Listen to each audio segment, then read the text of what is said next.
ఏదంటే గత కొన్ని నెలలుగా తాండూరులో ఉన్నటువంటి ముఖ్యమైన సమస్య దోమల బెడద.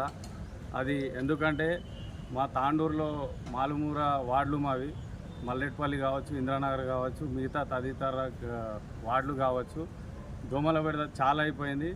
పలుమార్లు మా మున్సిపల్ కౌన్సిలర్లకు చెప్పడం జరిగింది, వాళ్ళు పట్టించుకోలేరు. అయినా కానీ మేము అలాగే ఇది చేసుకుంటూ వస్తున్నాం. అది ఇంకా ఎక్కువైపోయి రోగాల బారిన పడడం జరుగుతుంది. ముఖ్యంగా చిన్నపిల్లలు చాలా ఇబ్బందులు పడుతున్నారు, అలాగే పెద్ద మనుషులకు కూడా ఇబ్బంది అవుతున్నది.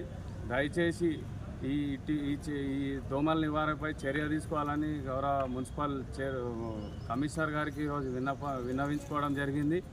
ఆయన కూడా మంచిగా స్పందించి 2-3 రోజుల్లో ఈ సమస్యను తీరుస్తా అన్నాడు. ఇంకొక విషయం ఏంటంటే, ఈ సమస్యని 2-3 రోజుల్లో తీర్చకపోతే మాత్రం తాండూరు పౌరుడిగా నేను ఇదే మున్సిపల్ ముంగల నిరాహారదీక్ష కూర్చోవడానికి కానీ సిద్ధంగా ఉన్నాను. ఎందుకంటే ఇది నా ఒక్కడి సమస్య కాదు, తాండూరులో ఉన్నటువంటి 36 వార్డుల ప్రజల సమస్య. ఆ ప్రజల్లో నేనొకరిని కాబట్టి ఈరోజు నా కుటుంబంకి జరిగిన ఇబ్బంది ఇంకో కుటుంబానికి జరగొద్దనే సంకల్పంతో నేను ఇక్కడ రావడం జరిగింది. దీనికి ఎలాంటి రాజకీయ దురుద్దేశం లేదు, ఎలాంటి రాజకీయ ఎజెండాతో నేను రాలేను ఇక్కడికి. ఒక సామాన్య పౌరుడిగా, ఒక తాండూరు వాసిగా నేను ఇక్కడ రావడం జరిగింది.